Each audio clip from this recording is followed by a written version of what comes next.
Clay minerals are plastic when wet with water and can deform under low pressure and remain in their original state for a long time. Clay ball press feed is also a technical work. Before feeding, be sure to let the machine run empty for 3 to 5 minutes before filling.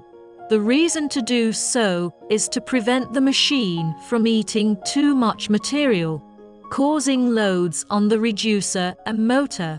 Secondly, quantitative feeding can make the motor run smoothly, stable charge when the amount of feed exceeds the specified amount of equipment.